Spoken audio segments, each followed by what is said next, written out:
Hello there, my name is Sixo, but more on that later, as now it's time for a brand new unboxing video. And as ever, you'll find a link to TIFF sources listing for today's toy in the video description. And I reckon you're going to want to give it a go, as this thing looks pretty tantalizing indeed. Here is Earthrise Trailbreaker, and he may not be fast, but he is a handsome devil all the same. Okay then, here is Trailbreaker in his box, and as you can see it's very typical of the current Earthrise packaging. Really nice colours on these boxes actually. I really like the setup of them and everything. Some nice artwork on the side just here, and then the kind of typical promo shots on the back, all good. Now this is one that actually I'm really looking forward to, as it's quite an underutilised character actually, bizarrely. I mean, we don't often get decent versions of this character. I mean, we haven't had a Masterpiece version, for example, so really looking forward to seeing how this one pans out today. I mean, it does look pretty solid and chunky as well, so nice design from the pictures that I've seen, so let's check it out. And there's the complete contents of the box. You've just got the toy itself, you've got his little backpack piece just there, which just does connect on. It's not parts forming, I don't believe, and the weapon as well. And then, of course, first things first, we're going to sort that backpack out. So you just actually want to flip up this little piece just there, which of course is very, kind of part of his signature weaponry that he has, all related to the G1 toy. And then the backpack should just plug in like so on the back, and there we go. He's all ready to go, and looking really nice actually, I have to say. I really like the shape of this toy, the general look, everything. It kind of really screams out as being Trailbreaker to me. There's something about the kind of proportions of him, and just, I don't know, the overall vibe that I get from this toy, even from having looked at it in photos, that I just think is really nice. So I'm looking forward to checking it out, definitely. Alright, well first let's talk about the kind of overall finish of this toy. As you know, in variation to something like Sunstreaker, which I've just reviewed as well, Earthrise Sunstreaker, this guy is, well, he's predominantly unpainted, so very unpainted finish, some nice paint applications and tampos. I mean, you've got stuff like the Autobot symbol on the chest, of course, but actually I think it looks really good, and it feels quite good quality in hand as well. The plastic feels nice and sturdy, from what I've seen so far, and actually, you know what, I really don't mind an unpainted finish personally if it means that the toy ends up looking a little bit more consistent than perhaps it did on Sunstreaker. So, overall I think it presents very nicely straight out of the box. Got to talk about that face sculpt as well, as honestly I think it's absolutely banging. I think that's probably one of the best Trailbreaker faces I've seen, and obviously we've not had an official Masterpiece toy of this character, as I say, but there have been plenty of third-party options. I don't think any of them have come quite as close as that to realizing the character. It does make me excited actually for the idea that Takara Tomy would eventually do a Masterpiece version, but hey, maybe one day. For now, this guy, that just looks superb. Really nice blue visor as well, like that. Really like his little weapons behind his head there as well. I mean, these are, as I say, kind of a signature thing for Trailbreaker, but don't ask me to tell you what they're called. I mean, for all I know, this is like a little hairdryer or something like that, and I guess this is like a little missile launcher or something, but you know what, it all looks great, and I like that it's all integrated as well. Very clever design. Just coming around to his back, and again you've got a bit of signature design just here with some of these tampos, this sort of orange, yellow and red stripes, always something that I associate with that character. It harkens back to the Generation 1 toy, and it's sort of been a hallmark of his design ever since. Looks great. Love that chest, really like the kind of boxy nature of this design. I think it just, again, it suits the character perfectly, and it looks really good as well. Autobot Tempo is nice. You've got the wheels on the side, this windshield section here. I mean, alright, it's just a bit of translucent blue plastic, but it looks really nice. Now, like a lot of other War for Cybertron figures, you've got weapons pegs all over the arms and other areas like that. And he's got some quite adorable little hooves just there. I mean, there's some nice silver paint just on the front of the thighs. That looks really good, like this little red section there. And the feet are very cute, and he feels very stable overall. So yeah, I do think he shapes up really nicely indeed. And that's especially considering some of the kind of inherent quirks in Trailbreaker's design. I am of course talking about stuff like these sections behind his arms, these kind of panel sections. He's got, naturally a very large backpack going on as well, and all the kind of weapons in there, wheels on the sides of his legs. There's a lot that could go wrong, and actually, to be fair, I've seen at least kind of a couple of third-party attempts in Masterpiece style or whatever, just not get some of that stuff quite right, and particularly looking to Hoist's design as well, share a mold. it's been done pretty terribly on a couple of examples, but actually this feels very cohesive. It hangs together nicely. It looks really good. You know, there's a couple of things like, obviously it's got hollow legs just here and hollow sections on the inside of the arms, but really it's all quite nicely done, actually. I think compared to Sunstreaker, for example, that we'll look at a comparison in just a minute, you know, this looks great. Honestly, it looks really, really good. Very impressed indeed. Now, articulation wise, of course, the head can rotate all the way around. Lots of free movement at the head. It can look up just a little bit, can't really look down at all, just kind of goes to a stoic position, but that's fine. Maybe just like a tiny touch, but that's okay. And at the arms and the shoulders, of course, this whole kind of panel moves with them. There is a little bit of a hinge just there, but it doesn't hold at all. It's just kind of, you know, a little bit of give in the design. So I wouldn't really call that articulation as such. They do just kind of sit at this slight sort of outward angle. You can't position them down at all, which I don't mind, just is how it is really. But that does move up the whole thing. And then of course you can move the arm separate to that piece out to the side as well. So these are kind of fixed, well, I say fixed, they're in that sort of wobbly position, which is fine, honestly, and then the arm will move out to the side. And you do have obviously a bit of elbow bend and a bit of bicep swivel, just like that as well. Elbows actually go quite far, so that's really nice. They go up, you know, quite a decent distance, more so than some of the other Earthrise figures that I've just been looking at. And then there is no hand articulation, but there is actually a bit of waist swivel, which is really, really cool. Now, just coming down to the lower section here, because this is where most of the quirks are, it's only fair to say. I mean, there is waist swivel just there, which is very good, kind of goes all the way around 360. And then the hips are quite a good solution, actually. No hip flaps in sight, so that's always nice. They just go straight up like that, kind of similar to Optimus Prime's design. And then obviously you can go out to the side. What is a little bit strange is that actually if you rotate the waist to the same side as the hip that you're going to rotate, it's then blocked because it impedes just against the grill just underneath this waist section just there. So that is slightly strange, and actually I would worry about rubbing against the paint on that grill just there as well, if I'm being completely honest. So, you know, unless you've got the waist kind of locked, it does just kind of click into a neutral stance and then it will go. Or you can actually rotate it to the other side and it will go, but then not that one, obviously. So that's just something to be aware of, that's all. It's not a major problem by any means, but you know, just again, maybe pay attention to that paint. And then the legs at the thighs just there will rotate as well, like that. They're just on a little peg, so that's good.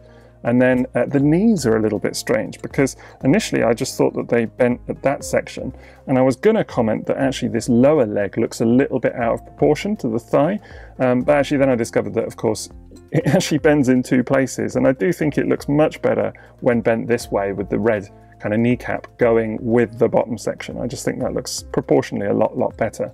I mean, of course, actually what it does mean, because it's got those two bends, is that the leg will go all the way back like that. So actually, I mean, that's a fantastic amount of bend, and we'll try them out in a kneeling stance in just a second, but I think that's really, really nice. But yeah, it does mean that you'll kind of need to grip it with the knee in order to have it bend that way, because the natural inclination is for that bottom section to go by itself. And then you do have a bit of ankle tilt as well, so that's all good.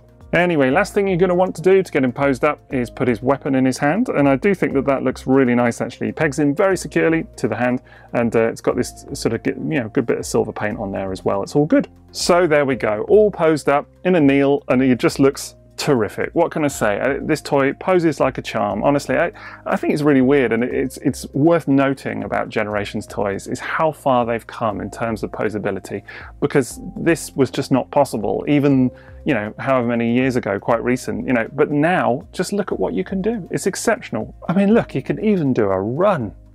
You know, it's not maybe the sort of most natural run pose that I've ever seen, but it is a run, and I think that's really worth commending, honestly, because yeah, very, very good. What can I say? Very good. I just think it helps that they've just, you know, really captured that toy, as I kind of keep alluding to. I don't know, maybe it helps that there has been, I think, a real lack of great Trailbreaker toys over the years, that this thing just stands out so much. But, you know, even then, it's just solid, it's good, it's really good. Well, just a couple of other small quirks that are maybe worth mentioning. I do think that this gun here, as cool as it looks, and I like the integration, I kind of want to be able to angle it up a little bit at times, because it does come very close to the head. So if you have the head pointing this way towards his right-hand side, you know, it does actually brush up against the gun, which is a bit weird. And that's not a problem, because it does go back, but then in order to do that, you have to sort of fan out the backpack just a little bit. And if you're like me and you like everything to be a little bit flush, then the gun has to be ultimately sitting in that one position because it doesn't go any further back. Not a major problem at all. Of course, you can just fan it out like that. I'm just saying that, you know, if you do prefer your backpacks to sit flushly, that's how it has to be. Perhaps it's another slight quirk of the design that actually if you raise the arm up like so to point his gun, and of course, as I mentioned earlier, this whole sort of back panel section goes with it, and that is fine. I mean, actually at that orientation, that looks okay, I think. What is slightly strange is if you want to angle it out then at all like that, which actually to me seems like quite a natural pose for an arm to go in, you know, to have the gun pointing out to the side. The panel just kind of sits rather awkwardly, you know, still pointing to the front. And I do think that that is a little bit strange, I'm not going to lie. It perhaps would have been good if you could have, like, I don't know, fanned it out somehow so that it sat at the back like that, and then have the arm move a little bit more independently to the panel. Not a major problem, but just, you know, a slight quirk. On the whole though, who's looking to quibble too much, right? Really, this thing is quite spectacular. I mean, what else can I say? It's lovely, absolutely love it. Well, let's go ahead and do a few comparisons anyway, and here he is first of all with Earthrise Sunstreaker, which we looked at in a video just the other day, and yeah, very, very quirky toy in terms of the colours and whatever else. Everybody's got plenty to say on it, so do check out that video if you haven't seen it.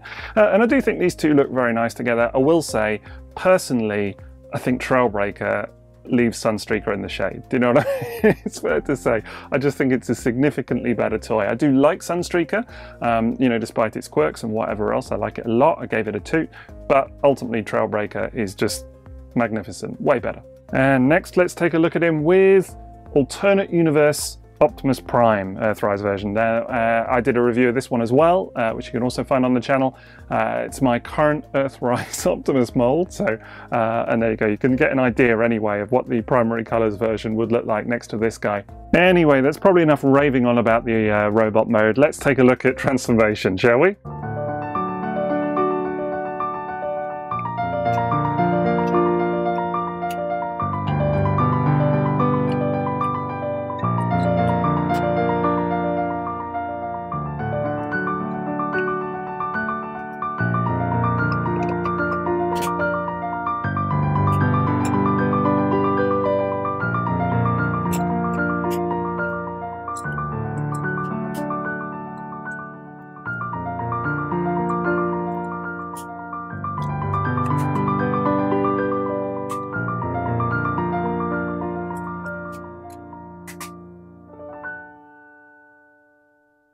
Right, and here's the vehicle mode, and I think overall it cleans up pretty nicely. A couple of bits of kibble on the underneath, which we'll look at in a bit more detail in just a moment. But at least from this top angle, things look very, very nice indeed, has to be said. Love this, I've already mentioned it in the robot mode, but love these painted colours on the side. Even got a little 4WD logo on the side there as well, so that looks really, really good. Autobot Tempo looks immaculate. And just generally, actually, it presents very, very nicely. Some, you know, paint applications at the rear. The proportions of this thing overall are spot on as well. It looks great. Now it's when you get a bit lower down that you do start to notice a few bits of kibble at least. And just underneath the car here, you can see just the tops of the legs, particularly as they're red, those little bits of the thighs, they just kind of stick out a little bit. And probably the most egregious is, of course, the hands, which are quite prominently just there that you can see. It's not too bad. I mean, you know, I get it, it's quite hard to kind of stow this stuff away at times, and this is quite a sort of high-mounted vehicle, so, you know, it's got to go somewhere. But I do think, actually, bizarrely, if you could have just folded away those hands into the arms, you know, that old solution, that would have, I think, created enough space to kind of have them fold away much cleaner. But this is fine. It's not the end of the world by any means. The front wheel looks a lot nicer than the back wheel as well. This is just kind of pegged on, so that's a little bit visually jarring.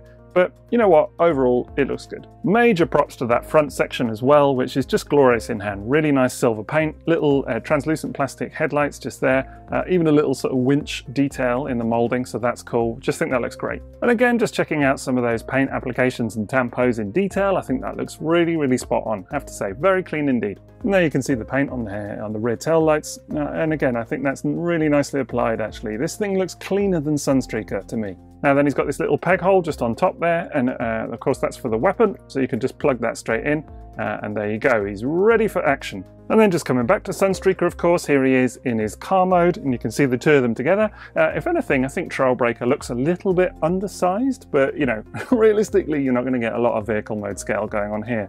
That said, I do think they look very nice together. Stylistically, a little bit different. This guy, Trailbreaker, is a little bit more classic earthen, and actually, I think in robot and vehicle mode steers far closer to his kind of G1 animation model and that kind of cartoonish look, which I think is what kind of makes me, you know, continue to think about the Masterpiece kind of style as well. It's really kind of going after that similar vein in terms of the aesthetic that it's trying to create, whereas Sunstreaker is much more kind of his own beast, a lot more stylistic, and kind of veers a lot further away from the animation look and whatever else. It's kind of truly its own beast. So, final thoughts on Trailbreaker. Well, I think this is a beautiful design, I have to say. I'm sure I've gushed on about it enough to kind of give that indication. But, you know, as someone that doesn't really collect, you know, mainline toys very much, you know, to be honest, I'm more of a kind of Masterpiece and vintage collector.